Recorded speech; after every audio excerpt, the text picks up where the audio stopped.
GGR, how you doing today? Welcome to the part of the Noob Show. It's Saturday.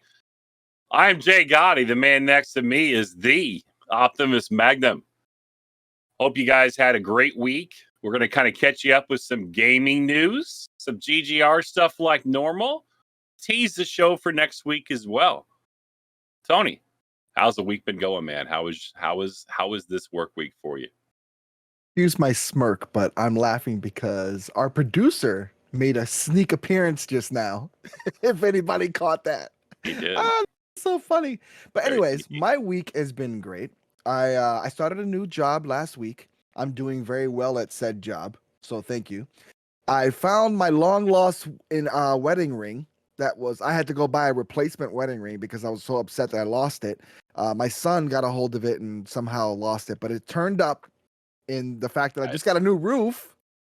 So they were cleaning my new roof, and as I was cleaning my garage out, because we had a big dumpster there, so I was like throwing everything out from my garage and cleaning out my garage really nicely. I found this, and I got these. Yeah, baby. Look at those. Look at those.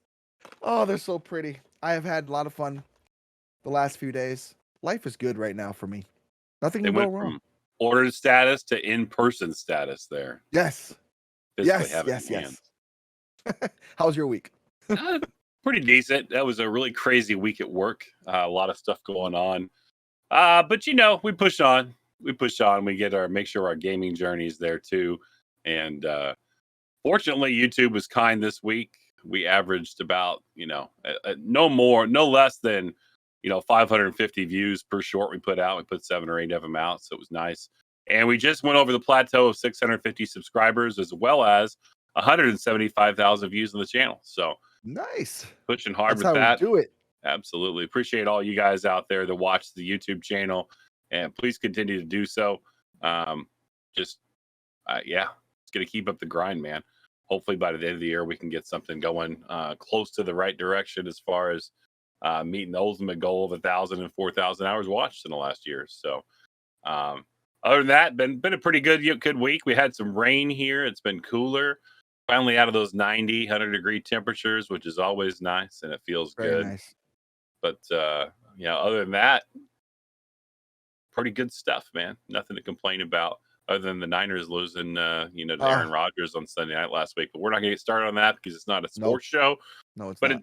I still have the sting in my chest from giving Aaron Rodgers the ball with 37 seconds left, and it still hurts my heart right now. So, yep, I had to say something. I had to do it.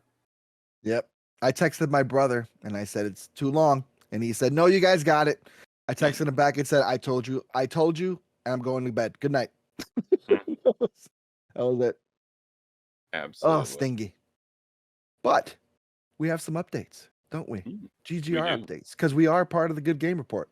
Indeed. If anybody fails to realize that, we are part of Good Game Report, considering that we're streaming on the Good Game Report Twitch channel. Go figure. Anyways, Mondays, be sure to check out the Geek Corner stream with Matt's Geek Corner and Peter Bite, our wonderful Peter Bite that made a guest appearance real quick for like a second just before we started the show. Monday, they will be playing apparently something horror related. It is October, so it's time for the scary game season to come aboard. I don't know what they're going to play retro-wise that's really scary. I'm guessing maybe Silent Hill-ish, maybe? Could be Resident Evil-ish. Could be Parasite Eve. You never know what games they will pull out. So tune in, 8 p.m. Eastern Standard Time on the GGR Twitch channel right here. And watch them play some fun games. Also, Myogenics and Toodles. Now, this used to be called Raid Night, and it's going to say Raid Night on the screen. You're going to see it there. But this is unfortunate to me. I did not know this. It changed. So now it's the Genix and Toodles show, formerly known as Raid Night. So it's like Prince. You know, he was formerly known as Prince. He was the artist. So now it's the Genix and Toodles show, formerly known as Red Night. New era in Raid Nights. The guys played Warzone last week with some crazy channel points. They have more in store for this Tuesday. And and you don't want to miss it because they're going to be doing crazy stuff. They have these crazy channel points. They have these crazy challenges they do all through the stream. Why they do this to themselves, I have no clue, but tune in and watch it because it's hilarious. Absolutely hilarious. Myogenics and Tuda McBooty will be back for another great show. Watch it, please, now. We're all Tuesday. Absolutely. You want to see that McBooty come in there and work that Yes. booty. And then Myogenics, I mean, that's the king of creativity right there. So there's literally no chance that you could ever predict what's going to happen on that show. And that should be why it's enjoyable to watch. I know they took the channel points, put some crazy ones in there, but then they also took the price of them way down so you can really screw with them. So that's definitely a must-see TV thing on Tuesday nights. This week, week 72 of the top 10 is out. If you haven't been out there to check it out, please do. Definitely been a lot of success. We just reviewed the top 10 shorts here recently as a GGR team and saw the impact that they've had with the Good Game Report YouTube channel. The Good Game Report YouTube channel is up to like 352 subscribers. We've been up, 18, 20 subscribers in the last month. So thank you all for those that have subscribed, as well as shared that the shorts with your friends or whatnot. Encourage them to watch it also. Retweeted, whatever you've done. You've all done something, and we do appreciate that. Don't forget, this is primetime material, right? These are getting a lot of views. Last Friday night, a week ago last night, the number 2 and number 1 went over 8,000 views on that short. That means that 8,000 people saw number 1 and number 2's clip as well. So if you're sleeping on putting your clips into the top 10, don't.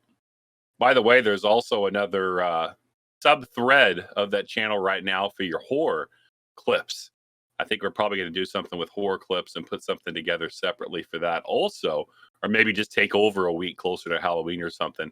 Haven't officially decided yet, but if you're playing the horror shows like somebody did last night, speaking of Twitch takeovers, Peter Byte took over the Good Game Report Twitch last night, and it was mayhem.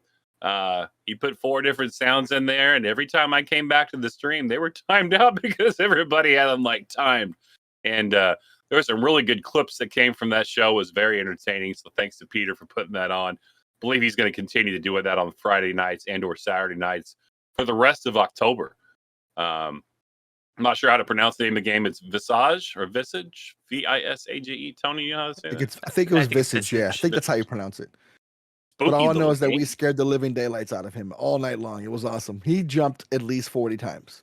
It's a great horror game. If you're turning the lights off playing that game in a dark room, I don't care who you are. Some of that stuff's going to make you jump a little bit, period. And Peter put himself out in front of the GGR, in front of the Twitch world last night to not only be scared by the game, but by all the lovely little sounds that come associated with that with channel points. So it was very, very fun. It was a good time. Make sure you check that out. And we'll advertise any Twitch takeovers that we do have here in the near future as well. But that's a big one to check out for sure. One last thing, and didn't make a note of it here, but I'm just thinking about it. You guys have noticed the Discord changing. It is kind of under construction. We hope to have that complete by middle of this week. You've seen a lot of different groupings, right? We're trying to put it in a little more of an organized format. Guys have been working hard behind the scenes to do that for you. So please be patient as things do end up changing a little bit in the Discord. But if you'll check out the new channels, it's kind of like Tony opened up with the retro rambles and whatnot and he had the video to start the channel. We have videos going in to start these channels as well that kind of helps tell you, with a real face talking to you what this channel is about and what goes here, what we want to do there. So make sure you check those new areas out of the Discord. And thank you for your patience while it is still under construction. Should be wrapping that construction up this week. Got some gaming news for us, Tony? Might. So everybody knows what Stream Elements is, right? You have Streamlabs, you have Stream Elements. You have the two competing rivals, basically, for your streaming desires, basically. Well, Stream Elements raised $100 million in an investment round. The live streaming tools provider Stream Elements recently announced that it raised $100 million in recent investment funding. Stream Elements said that the funding will go towards expanding its services to uploaded videos on YouTube and live streaming on the Trovo platform. This funding round was led by SoftBank with participation with PayPal Ventures and MoreTech, along with existing investors in the platform. Alongside the investment, the company appointed a CEO and COO respectively. SoftBank senior investor Nahoko Hoshino said as online entertainment continues to develop as an immersive experience, the demand for authentic, creator-driven content has grown exponentially through a suite of broadcasting and engagement tools. Stream Elements is helping creators deliver an enriched experience for audiences while monetizing content from the most popular social video platforms. And I love this because I use Stream Elements. I am a big fan of Stream Elements. Harris Heller, who everybody knows with Stream Beats and stuff like that, he's a big fan and always promotes Stream Elements. Just a very easy platform to use to stream. And I love what they do, and I'm glad they're expanding it, especially for YouTube, because everybody's noticing this trend of people going to YouTube. So they're probably rushing quickly to get that money to get their butts to YouTube also to help in retrospect.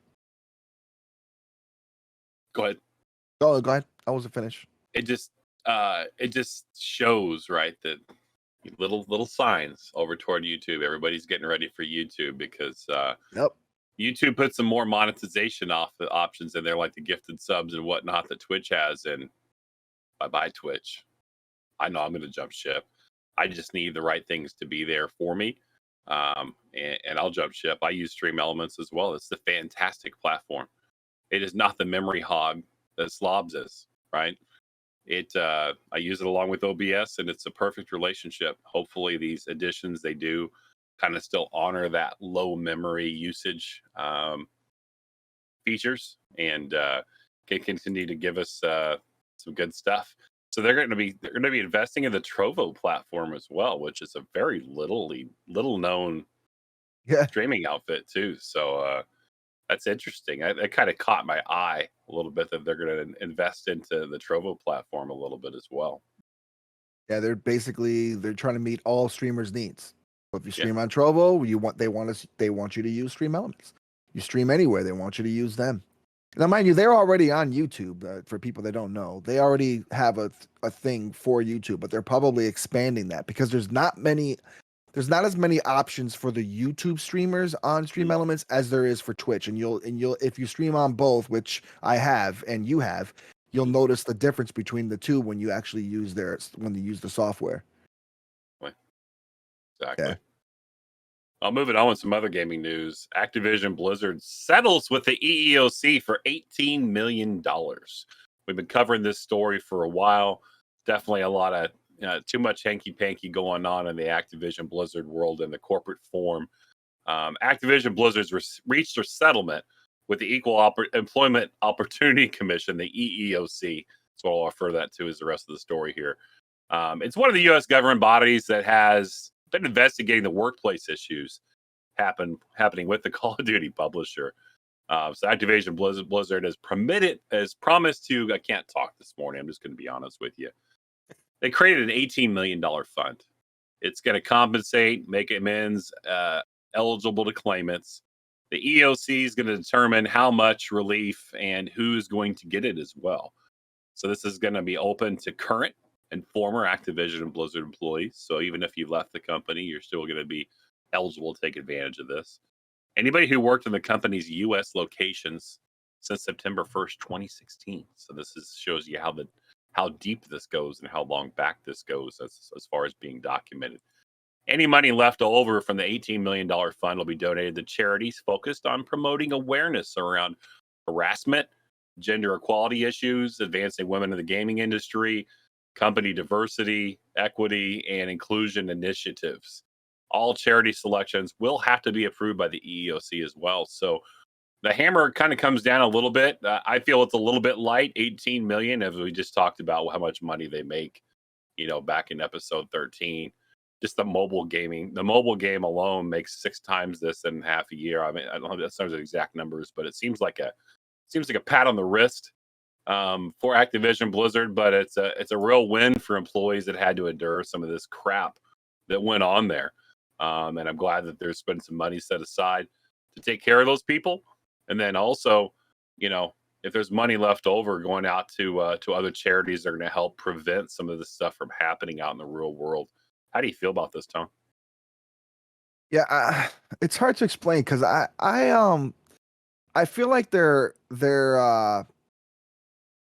everybody always wants to settle, and it just to get out of the whole situation, to not drag their name in the mud. Maybe sometimes I wish people wouldn't allow the settlement, but maybe the people thought that they wouldn't have a chance later on, so they take the money while they can, take what they can and get out and just be done with it. You never know what someone's thinking on their end, on the other side, who's representing the people that are obviously suing Activision Blizzard. But like, you never know what their mindset going into it was, and maybe the lawyers convinced them just to settle because maybe they wouldn't win, or it'd be dragged out so long they would never be able to afford the lawyers in the first place, or who knows what it was. But Bingo. I just feel like Activision Blizzard kind of won this. They're admitting they're wrong by settling, but they kind of won this because now it doesn't stay in the press. It's over. It's going to be done. They're going to put their money out. They're going to put their money into charity and raise money for awareness and all the other stuff, as they always do. It's always a publicity stunt to donate to that and say, I'm going to seek counseling and blah, blah, blah. But this is something that I just feel Activision Blizzard kind of won this pretty quickly. It's going to be gone just like that. I agree with what you say there. People like you and me that would want to sue a company like that, they would just drag it through the mud for so long they could bankrupt us from just the lawyer fees alone. Yep. So it's very easy to see that the acceptance was given here, and this is like a piece of hair maybe sitting on my shoulder, and they're going, "Oh, here's 18 million. Go ahead, get out of my way. We're gonna look good because we're giving it to some charities after you guys soak up the 18. It's part of the 18 million, and we'll move on, and we'll get our name out of the mud." So that's exactly what happened. This is just. It could have been 100 million, and it'd still have been like, go ahead, go away. Hopefully they've changed their culture at the end of the day, right? Hopefully that's been the change. That's the real change we're looking for here. Monetary settlements for how you were treated at work. I don't know. Everybody's so happy these days. The real change we want to see here is difference, right? We want to see a different culture going on in that company, because just think, if the employees of a company are happy with where they work and they're not feeling like they're being taken advantage of and all these things are happening, you think they're going to be more productive employees? Which means, do you think they might even have better games and better stuff going on for our community that likes to play the games? Yeah. Who'd think it? Who'd have thunk? But moving on, Twitch, speaking of companies that that love to alienate their employees, so to speak, or not employees, but us who stream on their platform. Yeah. Twitch apparently is suing the hate raiders that recently did that whole batch of organized hate raiding to a bunch of streamers. Twitch has filed a lawsuit against two hate raiders who it says have persistently targeted marginalized streamers with racist, sexist, and homophobic language and content. Despite its efforts to stop them, the exact identities of the hate raiders are still not currently known. Now remember this. They still don't know exactly who these people are, but they're referred to by aliases Cruise Control or Cruz Control, not sure how to say that, and Creatine Overdose. But both are believed to reside in Europe. Hate raids are organized attacks on Twitch channels in which bots flood chats with slurs, threats, and abuse. It's been a problem for months, but didn't come to widespread attention until August, when streamers planned a one-day boycott of the platform using the hashtag #ADayOffTwitch hashtag to protest what they saw as Twitch's lack of meaningful action to solve the problem. While we have identified and banned thousands of accounts over the past few weeks, these actors continue to work hard on creative ways to circumvent our improvements and show no intention of stopping, a Twitch spokesperson said. We hope this complaint will shed light on the identity of the individuals behind these attacks and the tools that they exploit to dissuade them from taking similar behaviors to other services, and help put an end to these vile attacks against members of our community. It almost sounds like a comic book, like saying from a Batman saying or something. But the lawsuit seeks a legally binding injunction that will prohibit the defendants from using Twitch, as well as various sorts of damages and legal fees. But it has some high hurdles to clear before it gets here, including determining the real identities of the defendants, who are currently known as cruise control and creatine overdose. That in itself may not be a major issue. Lawsuits are often filed against anonymous. Does like Bungie and Ubisoft's joint suit against cheat makers, for instance, names 50 of them. But there also may be jurisdictional issues, as cruise control is believed to be a resident of the Netherlands, while creatine overdose is from Austria. Still, it's a move from Twitch's part that could serve as a meaningful deterrent to other hate raiders, regardless of its outcome. So basically, they can sue them. It's more or less to find out who they are, figure out so they can ban them. Like they can just get rid of them off of Twitch, permanently ban them off of Twitch and stuff like that. But there's really no way to actually probably get to them because they're overseas. It turns out they're overseas messing with Twitch over here, which is, I find that really strange. Like, why are they over there messing with us over here? Like, what do they care about? And it's not just here. It's not just here. Some people. I mean, it's a worldwide product. People in other countries have come across the crap. I mean, United States probably uses it the most, right? We're probably the bigger population on streaming on Twitch, but there's a large population of people in other countries that have seen this kind of come their way too. And like, I'm glad that Twitch is doing something. I don't think that it's doing much. I think the next segment that I'll talk about here is going to give us a little more control over that. But I'm glad to see that they're actually doing something. But can they really not do anything? I mean, this is like bare minimum. They got to do something, right?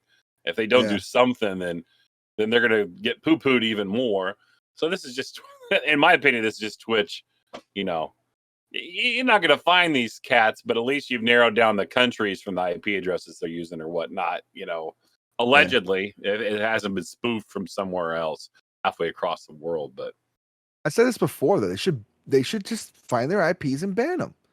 Stop letting them ban their IPs, not the accounts, because they keep making other accounts. So what's the point? If just ban their IPs, find out where they're at, find exactly pinpoint where they're at, ban them so they can't even use whatever they're using to do it. But the problem is that I mean, there's VPNs, there's other stuff. Yeah, I was gonna say there's ways of masking. I know, but they got to figure out a way to just deter it. So maybe that's the thing, trying to sue them. So maybe they'll get scared of maybe they can sue them or something. But I don't know. There's no way of. I mean, is there a way to extradite them and bring them over here to make them pay for something or? Probably not for this issue. I wouldn't imagine that people, other countries would allow that to happen. Unless, hey, you know, there's always the chance that Twitch has got some money together, right? And they made them, made that other country see it their way. I mean, that's the only way this is happening is if they go get some money and go do it that way. Other than that, if I'm in another country, I'm just like, whatever. You know, that's my motion of the day. It's just kind of like, you know, get out of here. Unless they had some money lying in their pockets or some kind of advantage that was proposed to that country for something. And Twitch doesn't have that. Unless Bezos is going to give them out like, you know, better Amazon shipping times or prices or, you know, who knows? Yeah. But going right along with that, Twitch is going to be giving more control over chat soon. In fact, it's already rolled out in some places. We're going to have a graphic that comes up on here on the screen from a recent tweet by Zach Busey. He pointed out that Twitch will be giving streamers better control over who can chat in their channels based off of email and over phone verification. You can see it there on the screen right now. You're going to be able to really police your own chat. They're going to have to do some things, little extra steps, right? Which kind of helps cut down the bots. Lots of customization, situational restrictions seem to be included with it. There's also clauses for exemptions. So like your subs, your VIPs, your mods, people that have roles or have spent money in your community through a subscription, you'll be able to exempt them from that too. But then everybody else, you can kind of like, hey, you got to verify your email. You got to verify your phone number every time you come into my thing. So there's a double-edged sword here. I see this is good, right? At least they're doing something to help you control the bots, right? But at the same time, you might be alienating a new audience that might want to come to you and maybe not want to jump through hoops to watch your stream. So it's kind of a double-edged sword. And I think the latter part there is probably going to be what more people read into. I tried out Siribot this week. Peter Bytes popped that in the Discord, and the announcements this week, as well as the tech support, the tech help chat. And Siribot is a new Twitch entity that helps you can basically connect it to your account and give some additional features from keeping the crazy follows from the bots coming in and that kind of stuff. It was a little. I'm gonna have to take a second look at it because I actually turned it off already because it's regulated a lot of stuff for me that I don't want regulated. So I got to read more on it. But it's nice that Twitch is doing something. But at the end of the day, it cuts a little bit too. What do you think about this, Tom? I like it, but I also agree that people are gonna get alienated. They're not gonna want just I know I would be annoyed if I had to go into a stream and I have to verify with my phone or verify via email that just to chat in somewhere, or just to do something. That would be annoying. Like if it's someone like you where I watch all the time, yeah, I'll do it. But if it's somebody new, like I gotta go through all these hoops every time I watch your stream. Like, I don't know. It'll just alienate me a little bit. I think there's got to be a better way to do that. They got to figure out a better way. Yeah, so the tool's going to be pretty much useless for most people because most people aren't going to turn that on, much less take the time to go in there and learn about it to do so. So, yeah, it's nice they're making an effort, but it's kind of counterproductive for the whole, hey, building a community and getting people that are new into your stream to watch it through additional verification. If it were that way for every Twitch channel, then maybe, and it was like stuck that way, and we weren't free to choose, then people would be used to it, and then maybe they do that. But still, it makes that extra step, and I think it just kind of takes it down a notch. So earlier we talked about Stream Elements raising $100 million in an investment round. They're not the only one out there banging bucks. Splitgate, game I've been playing every Thursday morning on stream, has raised over $100 million recently. They just recently advertised on Twitter. They've raised $100 million to continue their journey as an independent, community-first gaming studio. Because it's starting to get big, right? Small group of people making this game, small group of developers. We were scared it was going to get sold off to some bigger entity and then changed and jacked up and that kind of stuff. And of course, they want to have their own company, right? So what does it mean? It means they're going to be hiring a lot more developers, they say. It's going to allow them to have better and more frequent updates to the game. They see it coming to more platforms as well, fixing bugs quicker, and supporting a large amount of players as benefits of the fundraising. Because right now, even when you do go into Splitgate right now, you have a small, like a moment of queue time, right? Where it says, hey, we want to add you to the server. Please wait a moment and we'll add you in. And we know when it first got popular because they didn't have the servers to handle the explosion of growth that the game had. There was some very long wait times, and that's why I stayed away from it when it was in betas, because I'm going to wait an hour to go in there and play a game. Like these people playing New World this week, some people waiting 5-6 hours to get in that game. Like, no, man, that's not for me. I'm patient, but I'm not that kind of patient. So this is nice. Splitgates went out and raised some money, put themselves in a position to continue to develop the game to be able to grow as their base of players grow.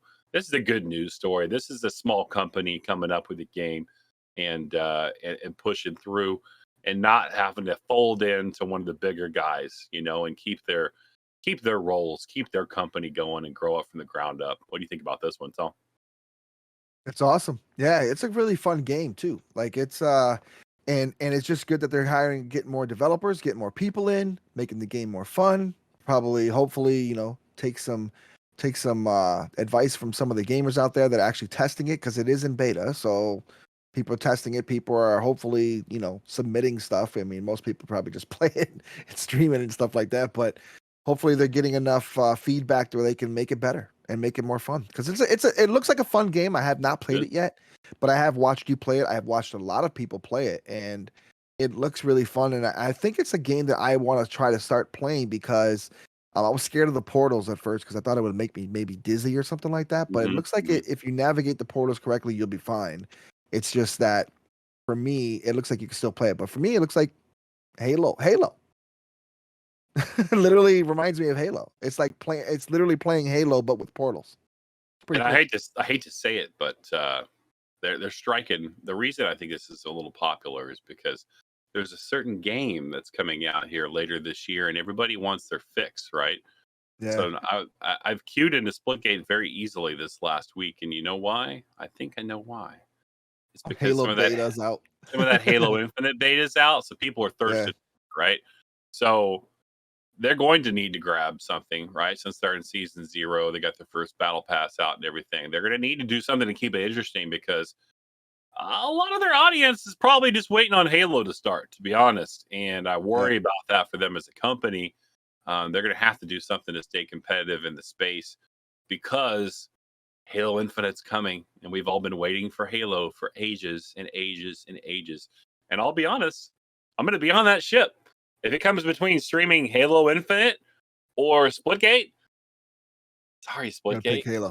I'm going to have to go with the bigger one, the one I had the relationship for years and years. So just kind of throwing that out. They might be in that, it's great that they've raised this money and they're going to keep their own company, but they're going to have to be creative as well with their marketing, with their strategy to make sure that they can continue being competitive in the space and not just fall off the face of the earth quickly. So, yeah. But so IGN had this tournament. I didn't even know about this, but they had a tournament. It started on Friday, September 10th, and it finally finished this past Wednesday. But it was for the best game of all time. Now, mind you, you're gonna make. There's about 1 million games. There's so many games. Look at me. I have tons of games behind me, but I'm over just 900. saying. Yeah, I have over 900 games alone, and they had a top 64 team bracket for this. So you're going to have some alienated people. Well, the final 4 included Grand Theft Auto San Andreas, Zelda Breath of the Wild, Grand Theft Auto 5. So Grand Theft Auto had 2 games in it, and God of War. And you would think that maybe Grand Theft Auto will pull it out. It had 2 games in the final 4. Nope. God of War was successful apparently, and it pissed some people off. It set off a bunch of, social media, tweets and things like that, and Twitter, and people going nuts because their game wasn't in the top 64, their game didn't make the final 4, and their game didn't win. It's going to be one of those state cases, but people, it's a tournament based on votes. More people should have voted. Maybe nobody like me. I didn't even know. I didn't even get a chance to vote. So, it's going to happen. But as long as you have fun gaming, that's what matters at the end of the day. Yeah. And God of War, though, is a great game. I will say this. God of War series is a great series. It's a great game. Especially the first one on the PlayStation, on the PS2, and moving up all the way through 3 and through the 4. And now even 5, because I'm sure there's gonna be another one. But it's a great series. Just as great as Grand Theft Auto is. And fun games are fun, made to be played, had fun with. These tournaments are fun to have. We're having a tournament as well in the GGR. We're having an arcade tournament, and you guys can vote on that if you want to. It's all up on social media, on Instagram, TikTok, everywhere you can vote. Semifinals in the Discord right now. Yeah. We're having it's even ruffled feathers within our community. Oh, I'm still mad have been about Killer Instinct banging heads. Yeah. Oh yeah, I'm still mad about Double Dragon beating Killer Instinct. I'm upset with NBA Jam. Yeah, I'm upset. Period. Yeah, he was upset about the NBA Jam. So the tournaments are gonna happen. They're all in good fun, and they're just fun to watch and stuff like that, and fun to see who people pick. But all at the end of the day, gaming is meant to have fun, not to be argued over like this. Right. Take it easy, people. Take it easy. Take it down a notch. Yes. Well, it's time for Tony's favorite part of the show. And because the COD League isn't in session, we went a different direction this week. And we're going to try to branch out into something new. So I've never known how to say the name of this game. Is it Valorant? Is it Valorant? I think it's Valorant. Valorant. People call it Valley for short. So that's what I'm going to do. So I don't have to worry about pronouncing it incorrectly, correctly, whatever. Kind of a Call of Duty search and destroy kind of game, right? You have a couple teams. They play a lot of matches. You're trying to plant a bomb in the other person's area. And everything else that ensues through there. But they do have a competitive scene that started this year. And that's all I want to talk about them in the esports segment this morning. Stage 3 for Valorant Valley. Valorant Masters has concluded. It's the latest installment in the Valorant Champions Tour. So this is the first time they've done this. This is the first year. They had the stage 3. It was in Berlin, of all places. It's an international game, right? This isn't just an American game. This is an international game. Lots of people play it. Speaking of, Formal just retired, is a huge Valorant guy. Streams it all the time. It was from September 10th through the 19th of this last month. The final 4 teams included Team Envy, 100 Thieves, Gambit, and G2. So some names you know from the American side or the North American side of the business as well. Looking at the final 4, it looks like Gambit swept G2 Esports, and Team Envy swept 100 Thieves by 100 Thieves. It never really. I admire what the 100 Thieves brand has done and everything that they're involved in, but part of that kind of makes me feel like they're the New York Yankees, and it makes me like turn my nose up a little bit. So, in esports, I always give my own personal opinions, whether you guys want it or not. Well, there's some hot take for you. The Sunday final was no contest. Team Gambit sweeping Team Envy. Team Envy is a stateside. Team Gambit's from Russia. Yeah. So impressive fashion. 3 maps to 0. And of those maps, I think you have to win. I think it's 15, first to 15 or 16 by 2. It's very similar to CSGO in the scoring, if you've ever paid attention to that in their competitive scene. But this is the first big international title to this area, the Europe, Middle East, Africa region, or the EMEA is what they kind of acronym it as. So this is a big deal that somebody outside of North America or the Far East picking up a win, the first one for the Europe, Middle East, Africa region, which is very significant.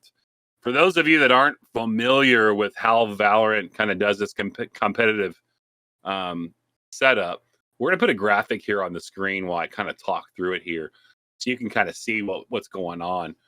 This is the first year, so expect changes as it moves forward, but it's pretty competitive. It's pretty rich as far as like top to bottom. You got different regions, right? In different stages, regions from around the world, literally. So each regional tournament happens, right, in what are called Valorant Challengers, as you can see there on the graphic. They conclude each stage with a set amount of teams, different for each stage, and compete in a higher level regional, right, like stage 1 tournament or international tournament in stages 2 and 3. The winner of the Berlin Masters now have an automatic bid to the Champions Grand Final, which will be coming up here in December. Here in October, there'll be a last chance qualifier, which winners from each region will have a chance to represent their region. Some of those regions include, like I mentioned earlier, North America, South America, the EMEA, so that's Europe, Mid East, and Africa, and APAC, which is Asia Pacific. The opportunity to get the last chance qualifier in each region revolves around how many circuit points they've earned through the season. So this is kind of complex, right? You're competing against other teams in regionals and whatnot. You're getting points for wins, those sort of things. But the Valorant Champions, which is kind of like the grand final, right?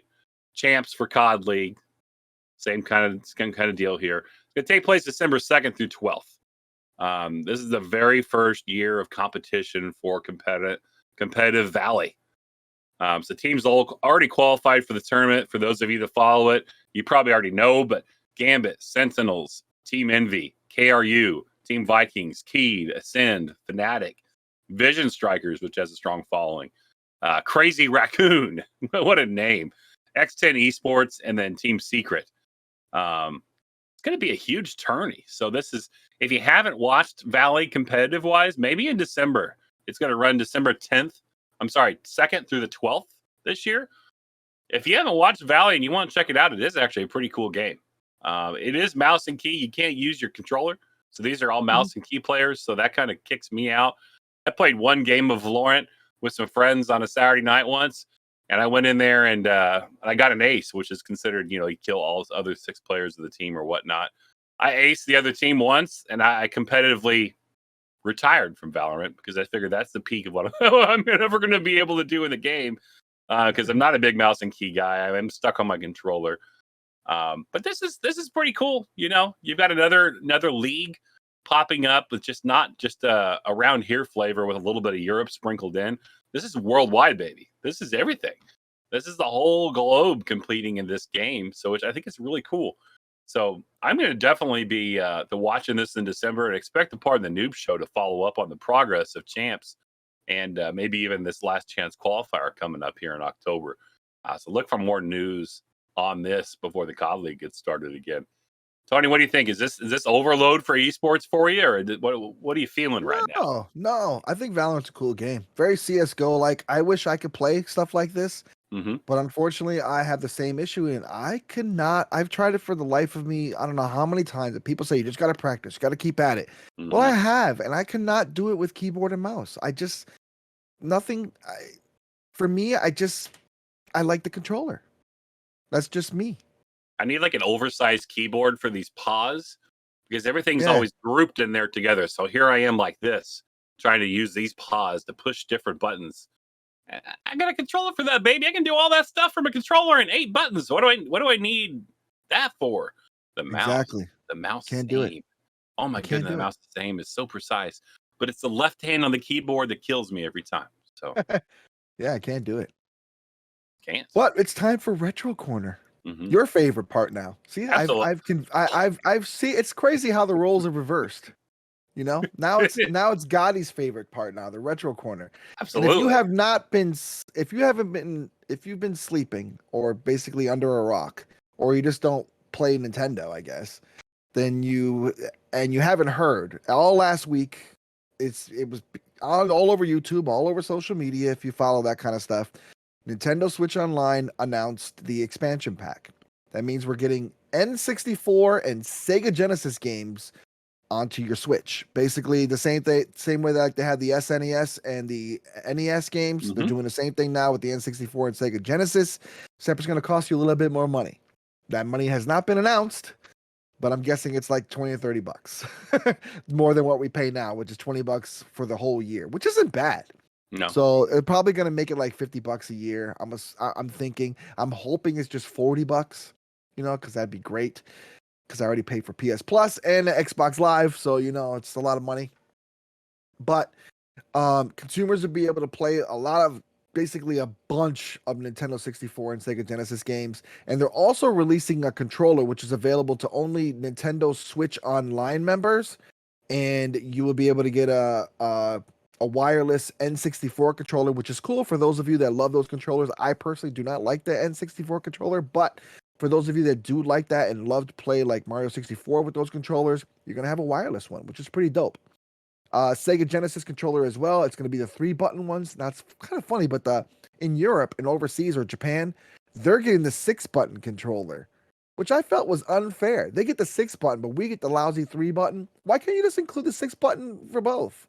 Makes no sense. But hopefully people like Retrobit that make controllers that also have deals with Sega can make controllers or USB controllers or Bluetooth controllers for the Switch that have this. They already have them, so hopefully they can have that for that. And hopefully I have a Brawler controller, the Brawler 64 controller, that is an amazing controller for N64 games. Hopefully that will be able to be played on the Switch as well, stuff like that, because they're just awesome controllers. And there you see them right there.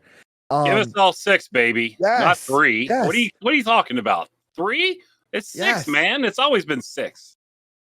But I found it cool because a lot of the games that were released already are going to be some really good games for the 64. A lot of games to come are going to be some good ones. And also for the Sega Genesis, there's some expensive games. Now, I'm glad when they do this because it gives you a chance to play those expensive games that you probably won't even get your hands on. I don't even own some of those games because they cost so much and it's hard to find. They're very rare. So to be able to play them on the Switch would be freaking awesome, to not have to, sweat every night trying to figure out how I'm going to find those games at a yard sale one day. Like games like Musha, and there's some other ones out there that are really expensive if you find them somewhere. But yeah, it's really cool that this expansion is happening. I just hope it's low in price. Nintendo, please lower your price. I can't imagine they're going to add more than maybe $10 to $20 to the yearly subscription. I think right now, my family one that I spend, so the wife and I from both profiles can do it, it's like $30 a year. So I couldn't see it going more than 20 at max. I'm thinking like 10 to 20, which would be well worth it if you don't have these consoles, you're not into getting these games. Like Tony said, some of these games are not gettable anyway. This is a very small investment to be able to play some really cool games, and I like it. Me too. Moving on to Tech Talk. So there's a new arcade machine out. It's already available for sale, actually. It's called Pandora's Box Mini Arcade Console or Pandora Box Mini Arcade. It's the Sup Retro. It's so such weird. It's not super retro. It's Sup Retro, Sup Retro, whatever. But I guess the E is silent and they don't have it, so it's super retro. But it's whatever. But anyways, this mini arcade has over 4,000 games, 4,018 to be exact, inside, already ready for you. And you're fully capable to load more games onto it, load more ROMs if you want to. It's fully customizable. You can adjust the keys and everything I'm sorry, not the keys, but the buttons and the sticks to be able to do what you want on it. It comes with 3 other games called New Battle of Three Kingdoms 2 and Journey to the West 2, or I'm sorry, New Battle of the Three Kingdoms 2 and Journey up to the West 2 that are also included in it, plus the 4,018 games.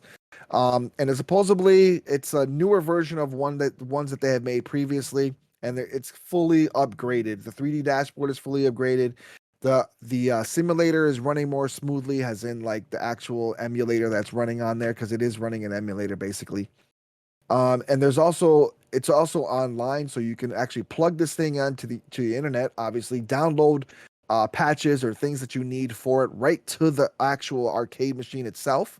So it's pretty dope in that sense, because I don't think there's many arcade machines that do that. I know I'd have a bunch of arcade machines, and none of them do that. Right. And it's just. They made it basically a creator channel to help dealers on Android mobile as well for registration and advertising their system on there. And it's priced at $359 normally, but right now, I guess currently it's on sale for $248, which is a big price point, but it comes with a lot of games stock. And that's pretty cool for an arcade machine if you just want to open one out of the box and play whatever you want. Over 4,000 games. That's a lot of games. And looking at watch the video there.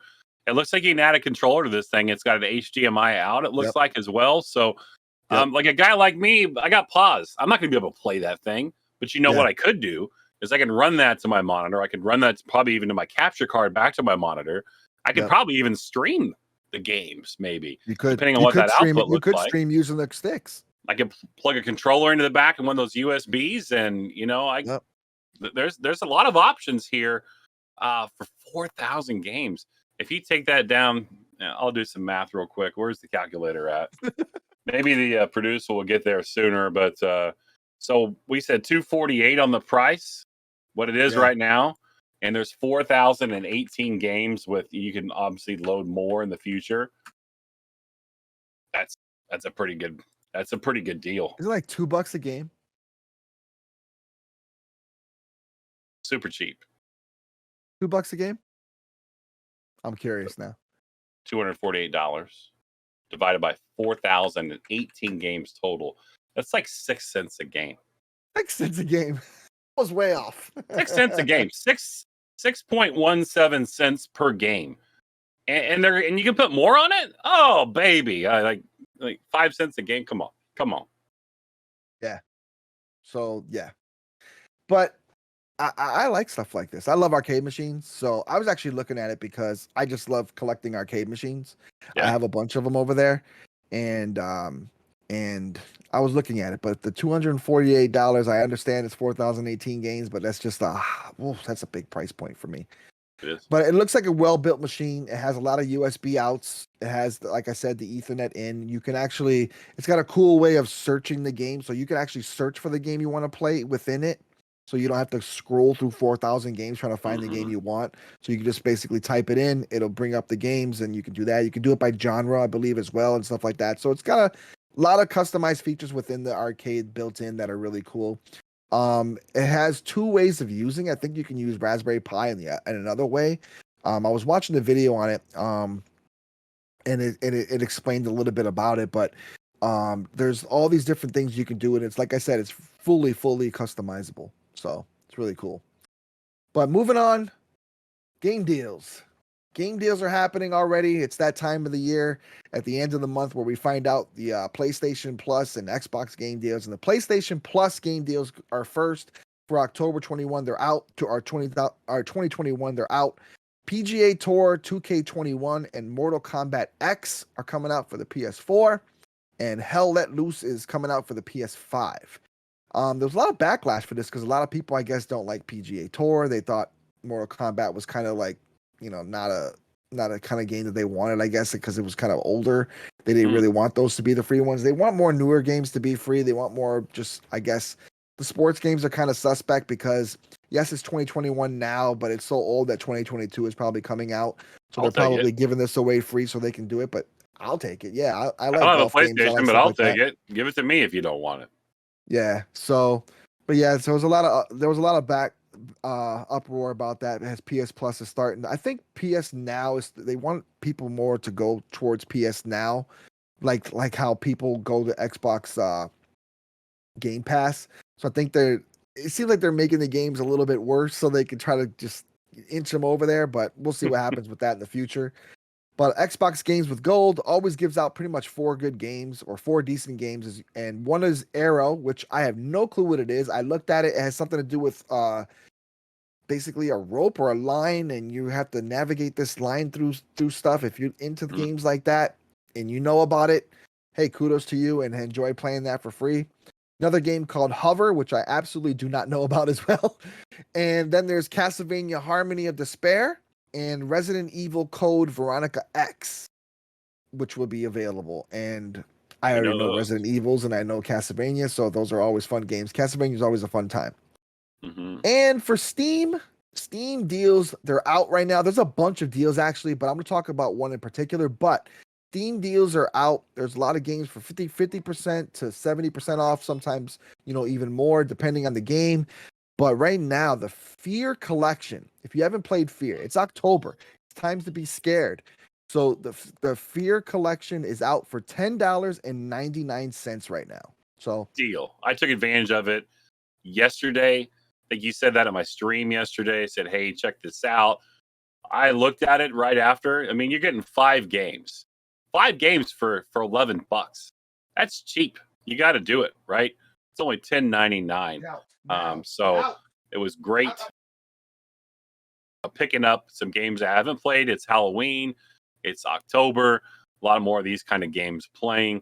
I'm going to definitely check out this Fear Collection. And for $10.99, man, you can't miss that. There's not a miss there. It's in good shape. But that's it for the game deals so far. This week anyway. We'll keep you up to date next week if anything new pops up, of course. Time to give you a little tease about next week. Sorry about that. My kids came in. No, you're good. We just kept running the show. It's all good. Work from home. That's how it happens. Yeah, absolutely. I heard them and then I was like, something's getting ready to happen. And then sure enough. But next week, we're going to have a special guest.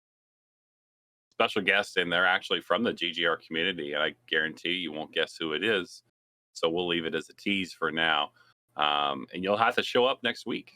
You'll have to watch the show next Saturday, 10 a.m. Eastern, to see our special guest. I will tell you something. She will be here, and she will give you some good information. Get to know her a little better. There, I've cut it. The 21 questions. I've given you one answer. That's all I'm giving you, though. She will be happy to be here next week, and she will be here as part of the show. So, Tony, what you got going on this week, man? What's cracking before we meet again next week? Not much.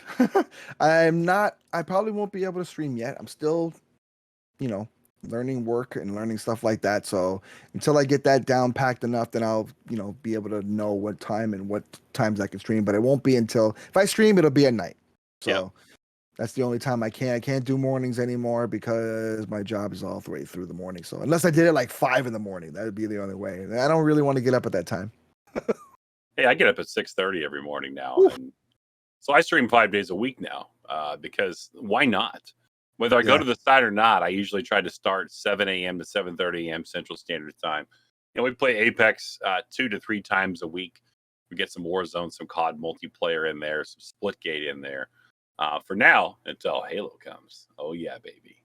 Soon. Yeah. But, my focus every week is all about the YouTube. If you haven't watched the YouTube channel, please go out there. Just watch the shorts. I've got a playlist just for shorts. You don't even have to watch any of the long-term videos if you don't want to. Although, the weekly mashup, a.k.a. the quad feed, most recently renamed, is going to hit a year straight. So, I don't know if it's next week or the week after, but I will have put a mashup video out for 52 straight weeks here in just a couple. So that's something I've been really grinding on over the last year. And long format videos haven't been it for the smaller YouTubers because everybody wants the shorts, right? Nobody has any patience to watch for longer than 60 seconds. But if you haven't checked out my shorts, please do. We just went over 650 subscribers and over 175,000 views on the channel. So, man, again, I thank everybody who contributes to that, and please continue to do so. Are we going to hear from the producer today? Does he have anything he'd like to share? Will we see his face come back into the screen here? And, yep, I'm right here. I had to deal with another situation as I was coming on. There he is. I'm right here. If you want to follow me, you can follow me at Peter White __. That's 2 underscores. Remember that. It's not hard. 2. Yeah. Other than that, you can check me out on Geek Corner on Monday. We don't know what we're playing yet, so that's why there was no announcement today. Otherwise, as Gotti said earlier, I started for the month of October. I'm calling it a Bite of Terror. So, where I'm playing through Visage, and yeah, I was so nervous getting into it, and it's really just a creepy game. It's so creepy. But very creepy. Very. But everyone's enjoying it, so they enjoy scaring me. Not that it's hard to do that. But yeah, I think that's about it for me right now. Make sure you tune in next Friday because you might actually be able to scare his shirt off. Possibly. You never know. It's always a possibility. Anything's a possibility. Wouldn't that be the clip? If you were the one that played the sound scare that scared the shirt right off of Peter, you would go down in Good Game Report history. Mm-hmm. So make sure that you tune in next Friday because you might have that opportunity. I'm waiting because it's going to happen because I do this every year. I'm just doing it on the Good Game Report channel this year, but I'm waiting for someone to really get me to the point where I yell out loud. Usually it happens at least once when I do this stuff. And I feel bad all the time because I do have neighbors. I'm in a city, so... We did see a jerk a few times last night that was noticeable. I believe there's some very good clips that have been shared in the sub-thread of the weekly top 10 of you doing such a thing. So, good stuff.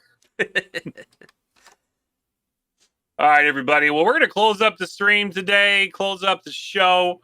I'm going to get into raid mode here. Thank you so much for stopping in.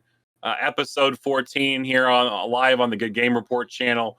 Also, mad love to everybody checks this out on YouTube through the week. We really appreciate your support, as well as don't forget if you don't want to watch it, right? You want to listen to what we have to say. Anywhere you download podcasts, look for the Good Game Report. Part of the Noobs has its own podcast out there in listening form. You can listen to it on whatever you download your podcasts on. We're going to be rating, I believe. Oh, we got a new name popping up. There we go. Are we set?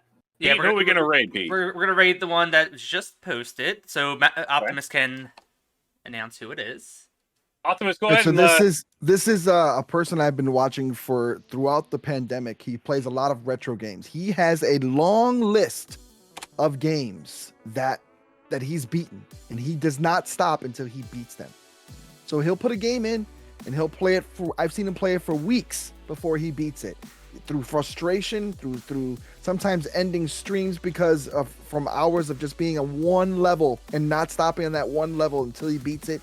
but he plays games until it's over and it's Hatch Lord, and he's a really cool dude. So enjoy. I'd admire the consistency. Enjoy. Absolutely. All right, everybody. Thanks again. We'll see you next week with a special guest for episode 15. Until then, hope you enjoy your weekend and your work week. We'll see you again in a week. Thanks, everybody. See ya.